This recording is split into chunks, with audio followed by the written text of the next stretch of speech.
Assalamualaikum warahmatullahi wabarakatuh. Saya Ermi Sira dengan NIM 240235520254 dari Prodi Teknik Informatika Fakultas Teknik Universitas Andi Jemma, Palopo. Di sini saya akan membuat video untuk memenuhi tugas UTS mata kuliah data mining. Studi kasus yang saya ambil adalah tingkat kemiskinan yang ada di Indonesia. Nah, di video kali ini kita akan membahas sesuatu yang sangat dekat dengan Indonesia, yaitu kemiskinan. Tapi kita tidak bisa membahasnya dari sudut pandang politik atau sosial biasa. Namun kita akan membahasnya dari sudut pandang yang jauh lebih menarik, yaitu data mining. Bayangkan, kita punya data dari 514 kabupaten dan kota di seluruh Indonesia, dikumpulkan selama 8 tahun dengan puluhan indikator mulai dari IPM, pengeluaran per kapita, akses air bersih, hingga angka partisipasi sekolah. Pertanyaannya, bagaimana kita mengubah tumpukan angka raksasa ini menjadi pengetahuan yang benar-benar bisa digunakan untuk mengetaskan kemiskinan? Itulah yang akan kita bahas di video kali ini. Kita akan berjalan bersama dari awal, dari memilih dataset, membersihkannya, mentransformasikannya, merancang gudang datanya, menganalisinya secara eksploratif, hingga membangun model klasifikasi yang bisa memprediksi status kemiskinan suatu daerah. Mengenal dataset. Dataset yang kita gunakan bernama Data Kemiskinan Kabupaten atau Kota di Indonesia, yang bersumber dari Data Pusat Statistik atau BPS melalui BPS Go ID, didukung oleh World Bank Property dan Equity Database, serta dataset dari Kaggle yang berjudul Indonesia Poverty and Human Development. Dataset ini mencangkup 514 kabupaten dan kota di 34 provinsi Indonesia, dengan rentang waktu dari tahun 2015 hingga 2022. Di dalamnya tersimpan berbagai indikator sosial ekonomi, mulai dari persentase penduduk miskin, garis kemiskinan, indeks pembangunan manusia, angka harapan hidup, hingga tingkat pengangguran terbuka. Total kita bicara tentang lebih dari 4.000 baris data dengan sekitar 20 atribut untuk setiap barisnya. Sekarang, pertanyaan pertama yang harus kita jawab, mengapa dataset ini termasuk kasus data mining? Ada 4 alasan utama. Yang pertama, volumenya besar dan bersifat multitahun. Ratusan wilayah dicatat selama 8 tahun dengan puluhan atribut sekaligus. Tidak mungkin kita analisis secara manual. Kedua, ada pola tersembunyi yang tidak bisa diidentifikasi hanya dengan membaca angka mentah. Misal ketiga, ada tujuan prediktif yang jelas. Kita ingin mengklasifikasi daerah berdasarkan tingkat kemiskinannya. 4, atributnya sangat heterogen, berasal dari domain sosial, ekonomi, geografis, dan juga infrastruktur sekaligus. Nah, lalu bagaimana proses knowledge discovery in database atau KDD diterapkan? Ada 6 tahapan, dimulai dari data selection, kita pilih data dari BPS dan World Bank yang relevan. Lalu preprocessing, membersihkan data dari nilai kosong, outlier, dan inkonsistensi. Kemudian transformation, normalisasi nilai numerik dan pengkodean atribut kategorikal. Selanjutnya tahap inti, yaitu data mining, menjelaskan algoritma klasifikasi untuk menentukan pola. Lalu evaluation, menguji kualitas model, dan akhirnya knowledge, pengetahuan berupa pola dan faktor dominan, pemicu kemiskinan yang bisa dijadikan dasar kebijakan. Tipe data atribut. Mari kita kenali dulu siapa pemain dalam database ini. Atribut-atributnya dibagi menjadi 5 kelompok besar. Kelompok yang pertama adalah identitas wilayah, seperti kode wilayah, nama kabupaten, atau kota, provinsi, dan pulau. Semua ini bersifat kategorikal nominal, hanya label tanpa urutan atau makna matematis. Satu-satunya pengecualian atribut tahun yang bersifat ordinal, karena 2015 hingga 2022 memiliki urutan kronologis yang bermakna. Kelompok kedua adalah indikator kemiskinan utama. Semuanya numerik continuum. Persentase persentase penduduk miskin, jumlah penduduk miskin, garis kemiskinan, dan dua indeks penting yaitu indeks kedalaman kemiskinan P1 dan indeks keparahan kemiskinan P2. P1 mengukur seberapa jauh rata-rata pengeluaran penduduk miskin dan garis kemiskinan, sedangkan P2 mengukur ketimbangan di antara penduduk miskin itu sendiri. Kelompok ketiga adalah indikator pembangunan manusia atau IPM, angka harapan hidup, rata-rata lama sekolah, dan angka partisipasi kasar tiap jenjang pendidikan. Ini semua numerik kontinu. IPM adalah yang paling penting karena berkorelasi negatif sangat kuat dengan kemiskinan. Kelompok keempat adalah indikator ekonomi dan infrastruktur. Pengeluaran per kapita, PDRB per kapita, akses air bersih, sanitasi, elektrifikasi, dan tingkat pengangguran terbuka. Semua numerik kontinu, namun distribusinya sangat berbeda-beda sehingga memerlukan perlakuan transformasi yang berbeda pula. Dan kelompok terakhir adalah label target kita, status kemiskinan yang biner, kategori kemiskinan yang ordinal dengan 3 kelas yaitu 1, tidak miskin, kedua, rentan miskin, dan ketiga, miskin atau sangat miskin. Nah, kualitas data dan preprocessing.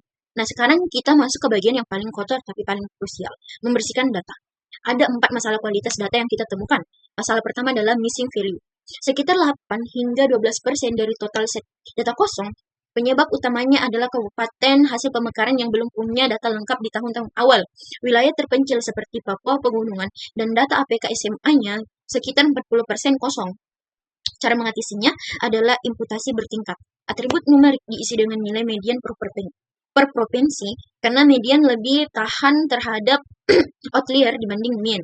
Untuk data deret waktu dilakukan interpolasi linear antar waktu, dan untuk baris yang lebih dari 30% atributnya kosong, lebih baik dihapus daripada diisi dengan nilai yang tidak artifisial. Masalah kedua adalah noise. Kesalahan input seperti nilai IPM 8,5 yang seharusnya 58,5 atau pengeluaran per kapita yang bernilai 0. Cara mengatasinya sederhana. Tetapkan batas logik untuk setiap atribut, lalu verifikasi silang dengan publikasi resmi BPS. Masalah ketiga adalah outlier, dan ini yang paling menarik. Papua dengan kemiskinan 26 hingga 35%, jauh di atas rata-rata nasional 10%. DKI Jakarta dengan PDRB per kapita yang bisa 10 kali lipat lebih tinggi dari media nasional, apakah ini harus dihapus? Tidak. Ini bukan kesalahan data. Ini adalah cerminan kesenjangan nyata yang justru harus dipelajari oleh model kita. Yang dilakukan adalah transformasi logaritmik untuk atribut yang sangat right-skewed dan stratified sampling saat membagi data agar representasi wilayah tetap proporsional. Nah, masalah keempat adalah inkonsistensi. Kode wilayah yang berubah akibat pemekaran. Metodologi Sosenas yang berubah di tahun 2017 dan satuan berbeda antara data BPS dan World Bank. Solusinya, gunakan tabel konkordansi kode wilayah BPS, pisahkan analisis pre dan post 2017 untuk pre-jangka panjang dan standarisasi semua satuan format BPS 2020 hingga referensi. Transformasi data. Setelah data bersih, kita perlu transformasinya agar siap diproses algoritma. Ada 3 jenis transformasi utama. Yang pertama adalah normalisasi numerik. Atribut seperti IPM, APK, dan akses air bersih yang sudah terdistribusi relatif normal cukup dinormalisasikan dengan min and max sampai dinormalisasi dengan min hingga max scaling ke rentang 0 hingga 1. Sementara atribut seperti PDRB per kapita yang sangat right-skewed dan perlu transformasi logaritmik dulu baru kemudian distandarisasi dengan set score. Untuk algoritma berbasis jarak seperti SVM dan KNN, set score standarisasi ditetapkan pada semua fitur numerik tanpa terkecuali. Yang kedua adalah encoding kategorikal. Atribut pulau yang memiliki 6 kategori tanpa urutan di encoding dengan one-hot encoding sehingga menghasilkan 6 kolom biner baru. Sebaliknya, kategori kemiskinan yang bersifat ordinal di-encoding dengan label encoding menggunakan nilai 0, 1, dan 2 agar urutan bermakna ini tetap terwakili. Untuk provinsi dengan 34 kategori, digunakan target encoding yang lebih efisien dibandingkan one-hot yang akan menghasilkan 34 kolom baru. Yang ketiga adalah feature engineering, menciptakan fitur baru yang lebih informatif. Kita buat rasio antara presentasi kemiskinan dan IPM sebagai fitur interaksi. Kita tambahkan delta kemiskinan tahunan untuk menangkap arah tren. Dan kita masukkan lag feature dari tahun sebelumnya karena status kemiskinan tahun ini sangat dipengaruhi oleh tahun-tahun sebelumnya. Setelah semua transformasi selesai, dilakukan feature selection menggunakan information gain dan VIV untuk membuang fitur yang redundant. Dataset final siap mining memiliki sekitar 4.100 baris dan 18 fitur terpilih. Data warehouse atau OLAP. Sebelum masuk ke modeling, kita rancang dulu infrastruktur analitisnya.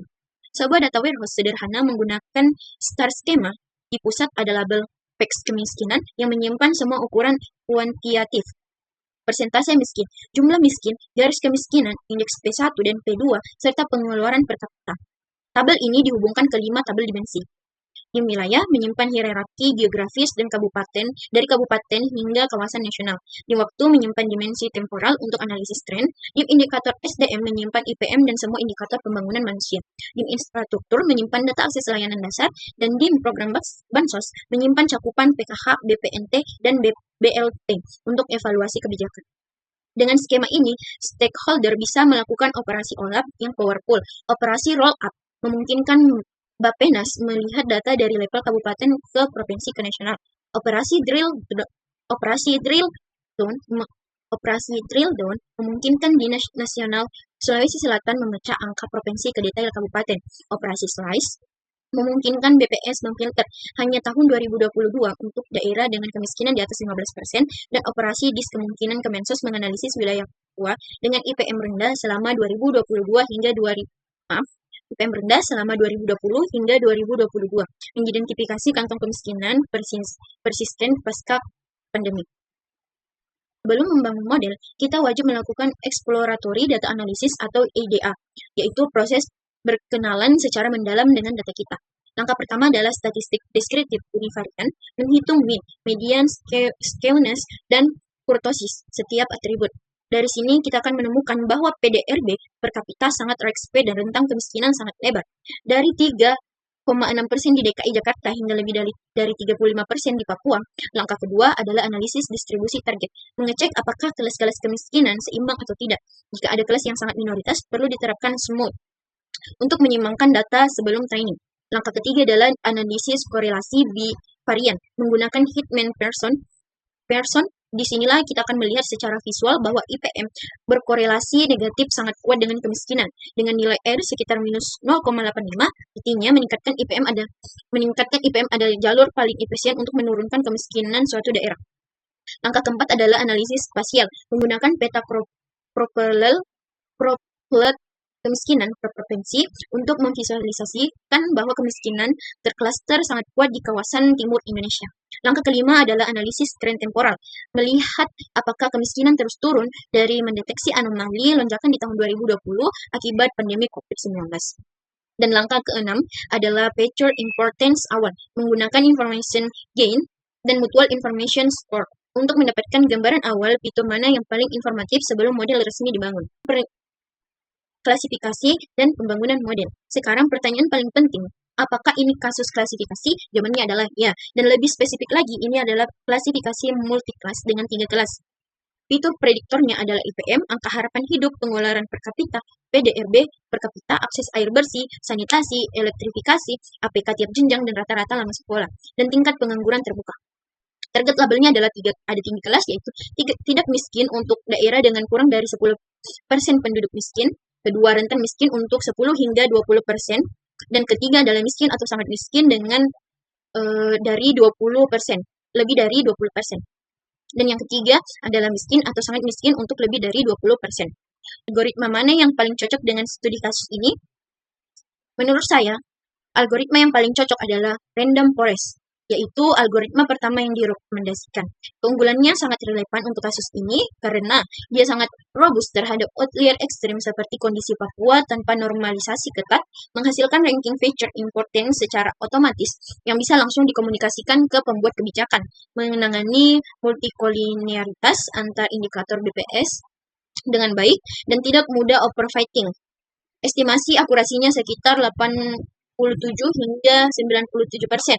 Itulah perjalanan lengkap kita hari ini, dari data BPS yang mentah, melewati preprocessing, transformasi, dan warehouse IDA, hingga membangun model klasifikasi yang bisa memprediksi status kemiskinan suatu daerah di Indonesia. Penting untuk diingat adalah Data mining bukan hanya soal akurasi model dalam konteks kebijakan publik seperti pengentasan kemiskinan, interpretabilitas, dan actionability sama pentingnya dengan akurasi.